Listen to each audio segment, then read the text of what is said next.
Good evening. I'm going to start this with throwing some numbers and facts at you. According to a recent survey of 1,000 American voters by the respected and nonpartisan Rasmussen report, 81% of people say that they believe the politics in Washington is corrupt and self-serving. A 2010 poll by the Gallup organization showed that 59% of respondents said the federal government is too powerful and too intrusive. Pardon me. 75% prefer term limits on congressmen to eliminate career politicians. A New York Times poll in 2012 said only 44% of Americans polled approved of the Supreme Court's decisions. 75% believed that the justices' decisions were influenced by personal or political views, and 60% said the lifetime tenure granted to the justices gave them too much power. Moving on, this year, according to the Congressional Budget Office, the budget deficit will be $534 billion. The national debt will hit $19 trillion, and it's forecast to exceed $21 trillion next year.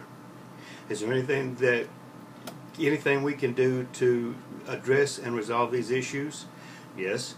Amendments to the Constitution can and would change these problems, but should we expect Congress to pass them? It won't likely happen, since such amendments would limit themselves. So what can we, the people, do? Let me introduce you to a part of the Constitution, Article 5. Let me read it.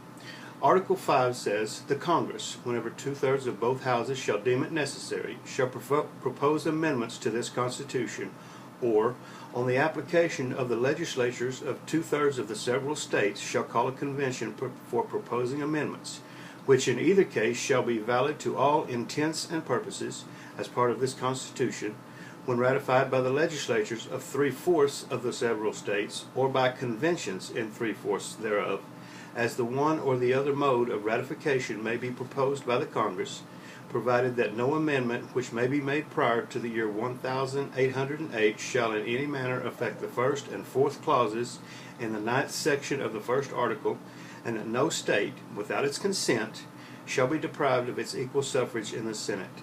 And what this boils down to is that there's two methods of proposing amendments to the Constitution. Either Congress can do it and then it's sent to the states to be ratified, or the states can make application, three-fourths of the states can make applications and pass in their state legislatures, submit it to Congress, and Congress is responsible for calling a constitutional convention.